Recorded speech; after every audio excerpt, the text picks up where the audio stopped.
How y'all doing today? Somebody asked me, how did you pressure flake a knife blade that's not a slab? And here's one right here. This piece of what I call black butter. This side, I knocked it off of a block I got out there, and I percussioned it down, pretty rough and pretty thick. And we're gonna go and show you what I do. First off, I'm gonna look for the high spots on it. And let me see something here. I ought to have it ready. Oh. Bear with me a minute. There it is right there. I don't know if it's gonna show up on here or not. Black on black. But anyway, you can see right here, we got a high spot through there and a high spot there. This is all right here. But this is about 1, 2, 3, 4 on this side. So I'm gonna tackle it first. And I'm gonna take a regular pressure flaker, and I'm gonna go straight down on the points on it. I'm gonna come over here, and I'm looking where I marked where it's high, and I'm coming down like this, and I'm bending it towards me like this. And another way of doing this is just rolling this edge down like this. And I got a little piece of copper here, just a copper tubing, and I flaked it out, and I can roll it down that edge and do it a lot faster. Trying to hurry up and do things faster, this is the way to do it. And that'll turn that edge up real good. And once I get this edge turned up, I'm gonna flake it out, and I'm not gonna reach through with the rest of it. And I don't have much width to work with, not very wide, and I don't like that. When it's rough like this, I want it to be as narrow as I can get it, to be as wide as I can get it. If they give you more passes, and the passes when you move a roll of flakes, that gives you more passes to straighten it out. Okay, so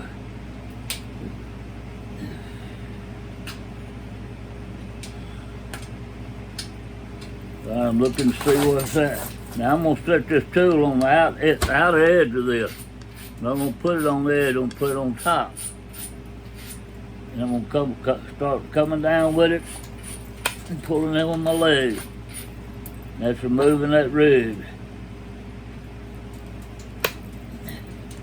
Now that was 2 on that one. Sometimes I take 2 plates. Or 3. 1, 2.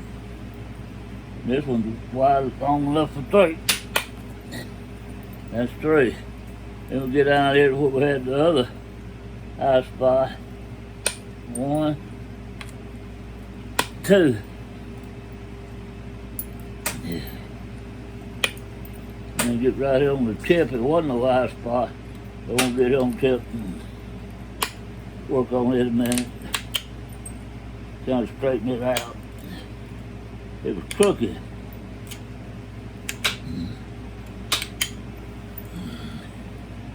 Okay, those high spots come out pretty good. This side's pretty flat. But over here we got a bunch of high spots. And I'm not gonna bother marking them after this time because this don't show up that good. I had a piece of chalk and I lost it. There's one right there, one right here, one right here, and a whole bunch in here. Like that whole area right in there is high. So we're gonna try to work this out.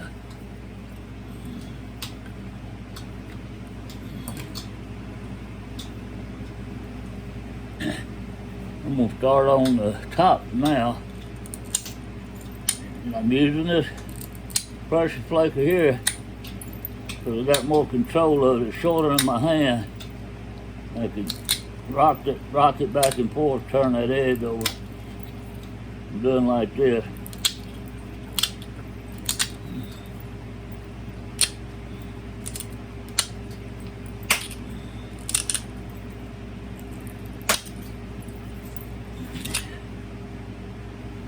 my friend Kobe has come upon some Horse Creek, and he's been fooling with how to heat treat it, and I think he pretty much got it successfully done. Got it figured out. He's over there working on a piece right now. I never cared for Horse Creek. I've been fooling with Horse Creek since 1970 something.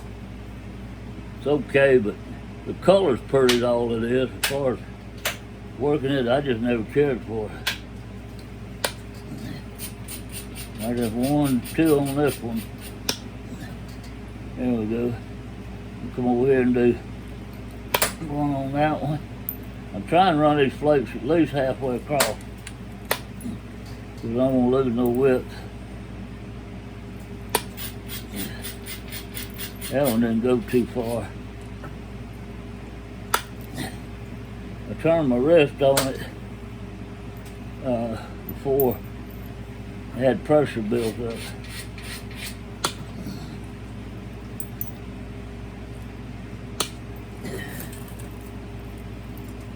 This is a real high area right here. I might grind this down some more. It's gonna take a real thick flake off on this. And then cut the back of my knuckle there. I had a skin cancer froze off, and the other day it big old knot on there, and I just knocked the end of it off. Don't have to ignore that. You're gonna be flint napping, you gotta see a little blood every now and then. I'm gonna tell you one funny in that. A while ago I had I think it's 40 grit sandpaper on one of them handheld palm sanders. That in a big old bulge out of a deer antler, and it got away from me and caught me in my shirt. I don't know if you can see it, and I tore my shirt and cut my belly right there. That thing was eating me up. I was trying to get rid of that joker. Kind of reminded me of the time this kid I went to school with, he was a city kid, and they'd been out in the country, and he's gonna spend the night with me. We was gonna go frog gigging Saturday night.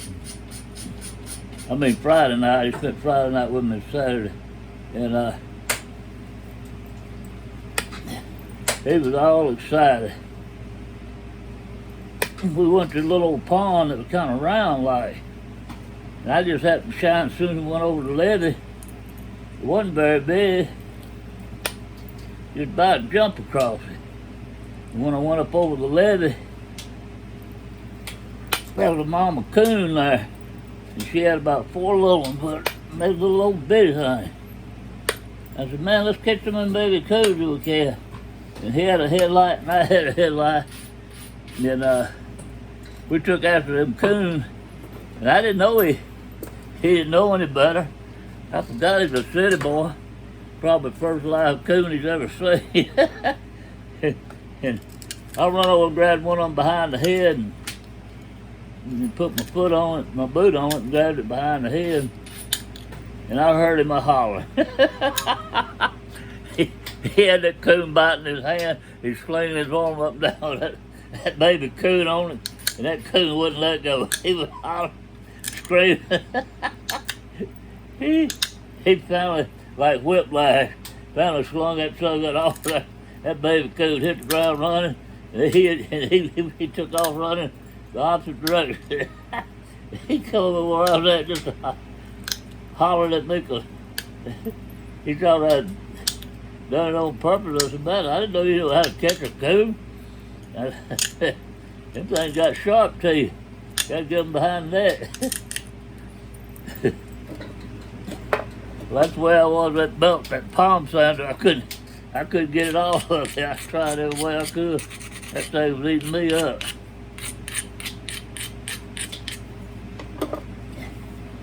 Okay, we got a real problem here. They got 1, 2, 3 scoop outs here.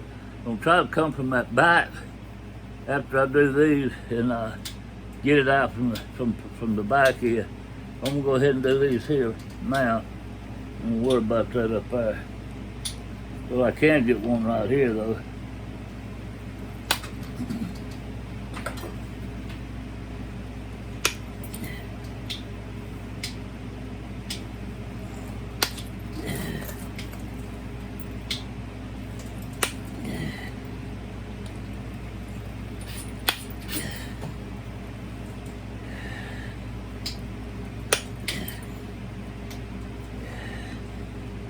This whole area through here is thick, pretty thick.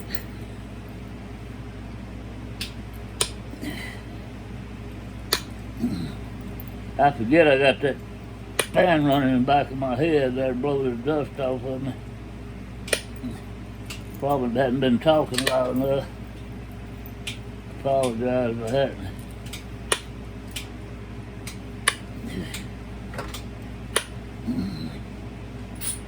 Man, I got my air conditioning on. I got 2 little window units in this shop. I turned them on last night. It was okay. They're working pretty hard. Look at the pattern we got going on. That's not bad for, I call it elbow. I mean, I didn't use bone. I could have used bone. It was a hollow bopper and this wasn't a solid slab. This big old thick chunk I knocked off. Wish I took a picture of it before I started on it.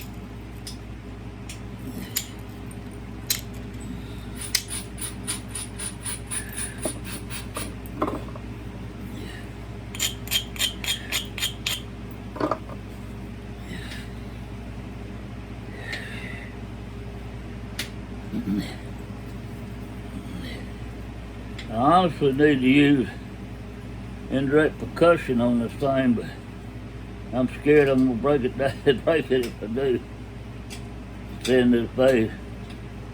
It's just my luck. I could hit on them all day long and not break one, but only piece I got like it is this one. I can't take that chance. That helped a lot.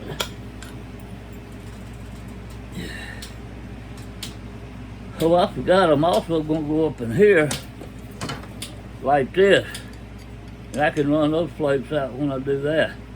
Now all I got to do is fool with this side. I don't know what I was thinking, but that's pretty good. Turn this edge over real quick.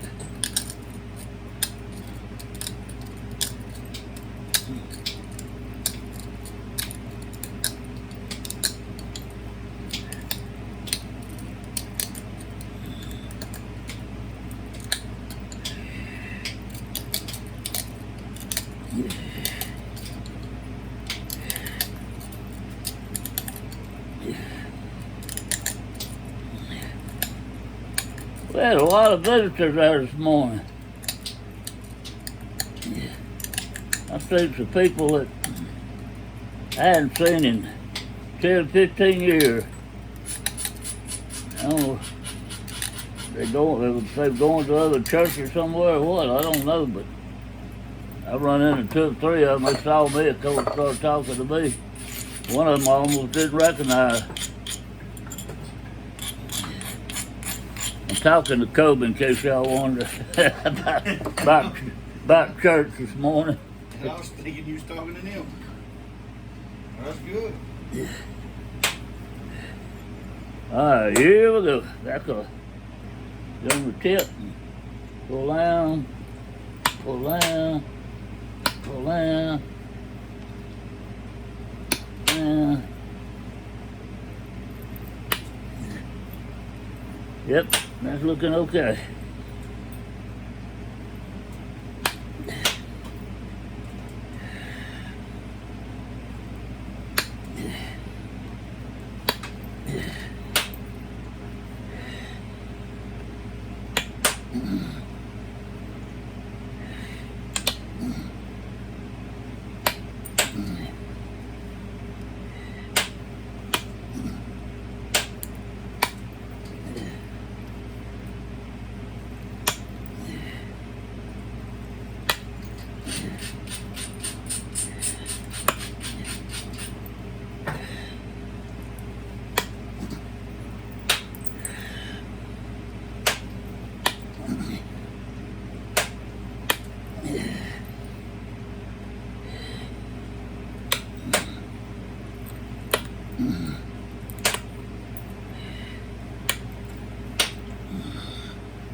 That side turned out pretty good right there. Now we're going to get the top part.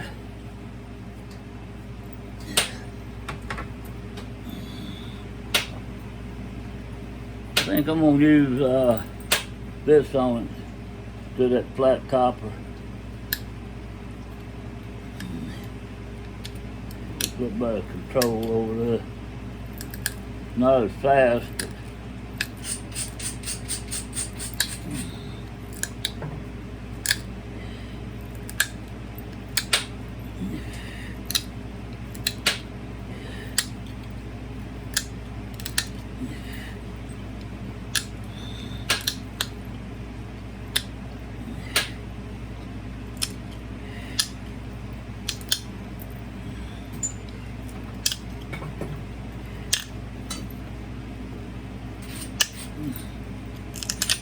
Alright, Mr. John, I'm gonna go put her in the house. I'm gonna go put the dog up. Look at that. This is I told you, come on to Horse Creek. Look at that. That's what my buddy Kobe did. I still got that side to do. Boy, how he think his feet don't stink and his ears don't match. That's something else. He gonna go put the dog up. Put the dog running around here. Every time you take a pass on this, you're losing a 1/16 or more of your width. So I took 1, 2 there, and I took one on this side. Now I'm supposed to take the other one. And you notice how much narrower this thing is getting. And that's why I flake over grinding. I call it lapidary made points. You don't have to do like one pass. When it's indirect percussion, it's a lot of high spots and low spots. Sometimes it takes a couple of passes. I could have done indirect on this before I got to this stage, and probably saved myself a little width on it, but I didn't. Woulda, coulda, and shoulda. And grunting helps. I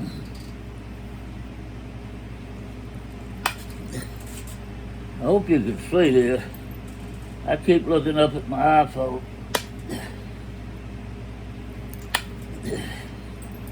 I can't tell you see it or not.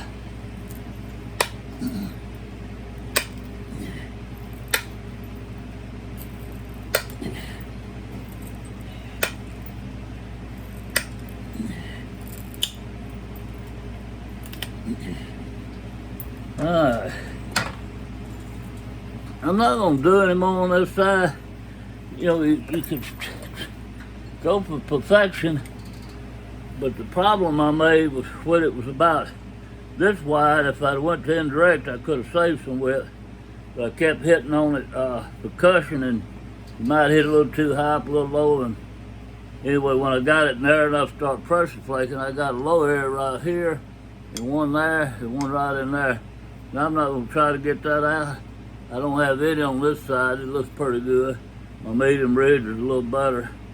All I got to do is pull this up. That looks pretty straight.